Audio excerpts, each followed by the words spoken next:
بسم اللہ الرحمن الرحیم۔ السلام علیکم دوستو، ابو لہب رسول اللہ صلی اللہ علیہ وسلم کا چچا تھا جو تاوقت وفات مشرک رہا۔ اس کا اصل نام عبد العزا اور اس کی کنیت ابو عتبہ تھی۔ حسن اور چہرے کی چمک کی وجہ سے عبد العزا کی دوسری کنیت ابو لہب ہو گئی تھی۔ آپ صلی اللہ علیہ وسلم کا حقیقی چچا تھا، مگر حضور صلی اللہ علیہ وسلم کا سخت دشمن تھا۔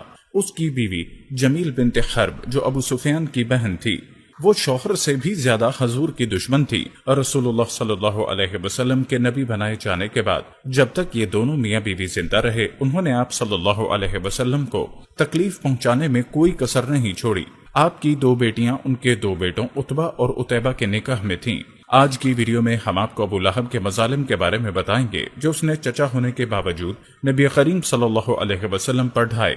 دوستو، ابو لہب کے ایسے کون سے مظالم تھے کہ اللہ تعالیٰ نے اس پر لعنت فرمائی اور اس پر لعنت کی مکمل ایک صورت قرآن پاک میں اتاری۔ اس ویڈیو میں ابو لہب سے جڑے چند ایسے حقائق کے بارے میں آپ کو بتائیں گے جو شاید ہی آپ نے اس سے پہلے سنے ہوں۔ پیارے دوستو، یہ بات یاد رکھنے کی ہے کہ قرآن مجید میں سورہ لہب ایک ہی مقام ہے جہاں دشمنان اسلام نے کسی شخص کا نام لے کر اس کی مذمت کی گئی۔ حالانکہ مکے میں بھی اور ہجرت کے بعد مدینے میں بھی بہت سے لوگ ایسے تھے جو اسلام اور محمد صلی اللہ علیہ وسلم کی عداوت میں ابو لہب سے کسی طرح کم نہ تھے۔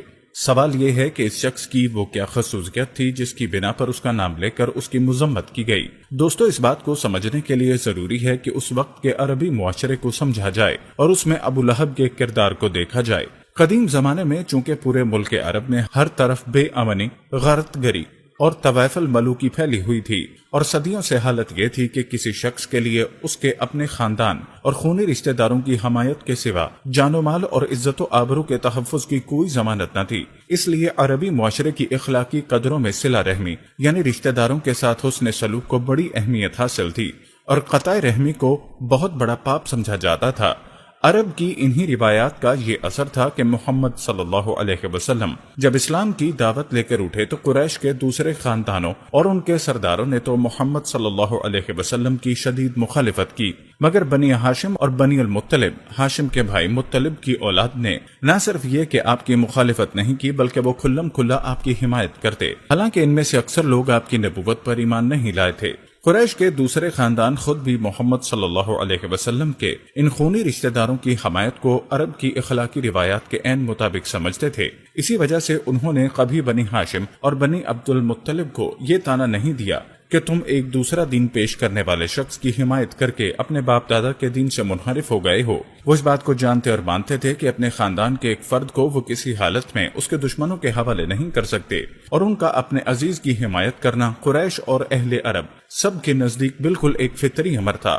دوستو، اس اخلاقی اصول کو جسے زمانہ جاہلیت میں بھی عرب کے لوگ واجب الاحترام سمجھتے تھے، صرف ایک شخص نے اسلام دشمنی میں توڑ ڈالا، اور وہ تھا ابو لہب بن عبد المطلب۔ یہ محمد صلی اللہ علیہ وسلم کا چچا تھا۔ محمد صلی اللہ علیہ وسلم کے والد ماجد اور یہ ایک ہی باپ کے بیٹے تھے۔ عرب میں چچا کو باپ کی جگہ سمجھا جاتا ہے، خصوصاً جب بھتیجے کا باپ وفات پا چکا ہو۔ عربی معاشرے میں چچا سے یہ توقع کی جاتی تھی کہ وہ بھتیجے کو اپنی اولاد کی طرح عزیز رکھے گا، لیکن اس شخص نے اسلام کی دشمنی اور کفر کی محبت میں ان تمام عربی روایات کو پامال کر دیا۔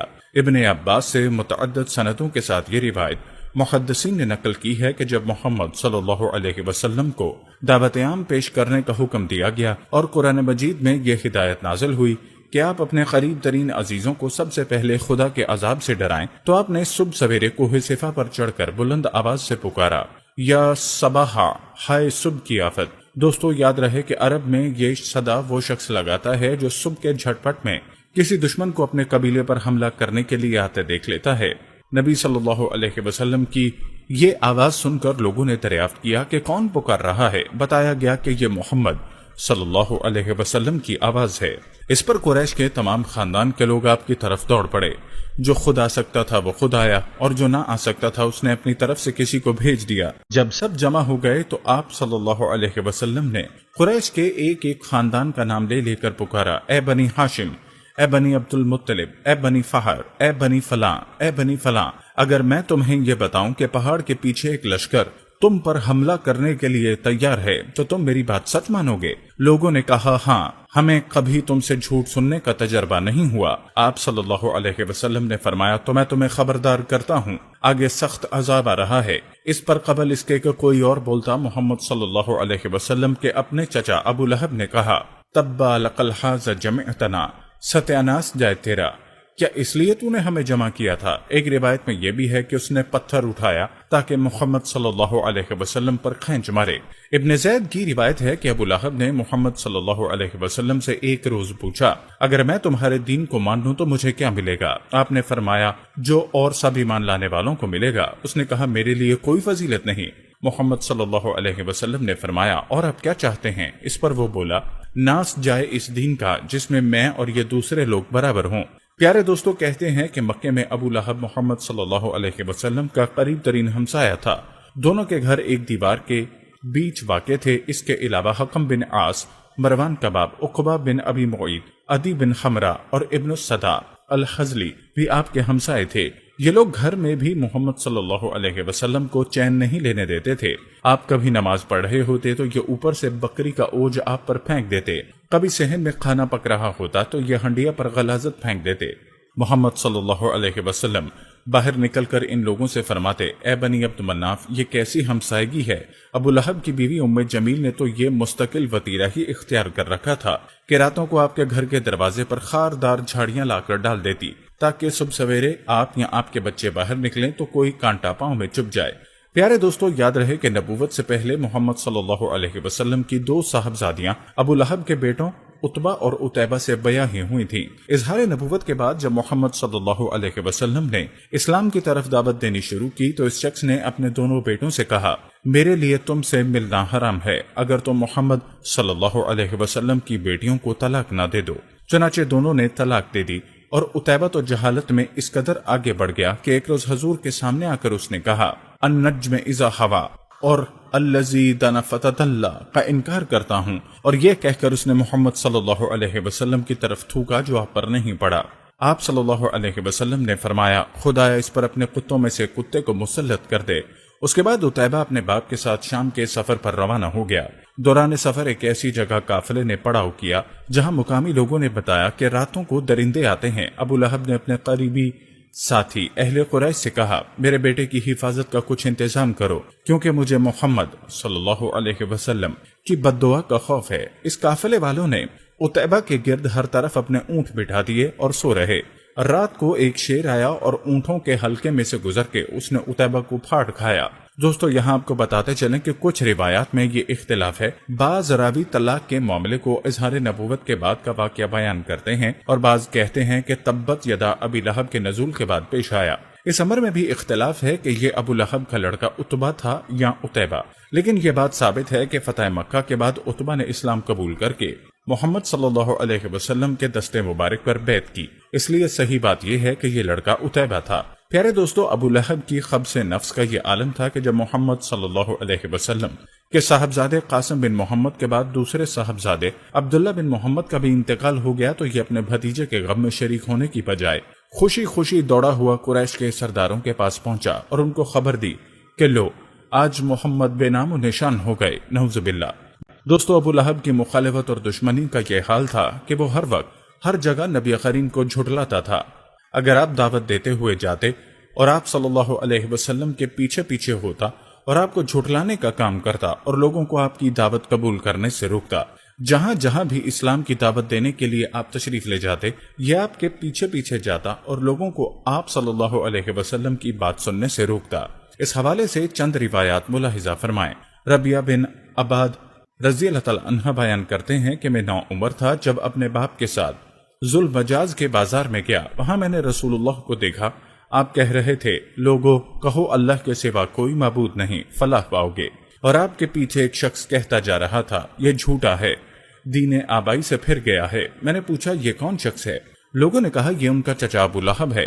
دوسری روایت انہی ربیہ سے ہے کہ میں نے رسول اللہ صلی اللہ علیہ وسلم کو دیکھا، آپ ایک ایک قبیلے کے پڑاؤ پر جاتے اور فرماتے ہیں اے بنی فلاں، میں تمہاری طرف اللہ کا رسول ہوں، تمہیں ہدایت کرتا ہوں کہ صرف اللہ کی عبادت کرو، اس کے ساتھ کسی کو شریک نہ کرو، تم میری تصدیق کرو اور میرا ساتھ دو تاکہ میں وہ کام پورا کروں جس کے لیے اللہ نے مجھے بھیجا ہے۔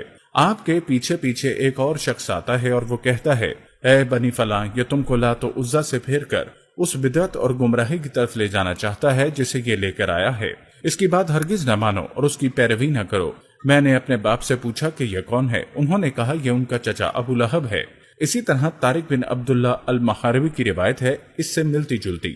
وہ کہتے ہیں کہ میں نے ذوالمجاز کے بازار میں دیکھا کہ رسول اللہ لوگوں سے کہتے جاتے ہیں، لوگوں لا الہ الا اللہ کہو فلاح پاؤ گے، اور پیچھے ایک شخص ہے جو آپ کو پتھر مار رہا ہے، یہاں تک کہ آپ صلی اللہ علیہ وسلم کی ایڑیاں خون سے تر ہو گئی ہیں، اور وہ کہتا جاتا ہے یہ جھوٹا ہے، اس کی بات نہ مانو۔ میں نے لوگوں سے پوچھا کہ یہ کون ہے؟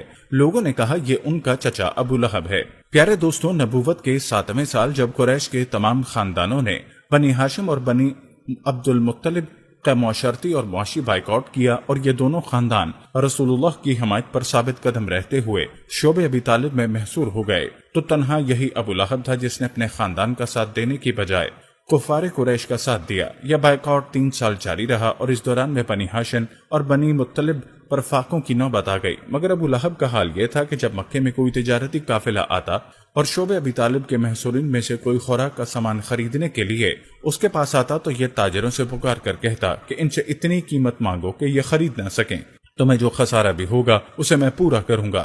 چنانچہ وہ بے تحاشا قیمت طلب کرتے، اور خریدار بیچارہ اپنے بھوک سے تڑپتے ہوئے بال بچوں کے پاس خالی ہاتھ پلٹ جاتا۔ پھر ابو لہب انہی تاجروں سے وہی چیزیں بازار کے بھاؤ خرید لیتا۔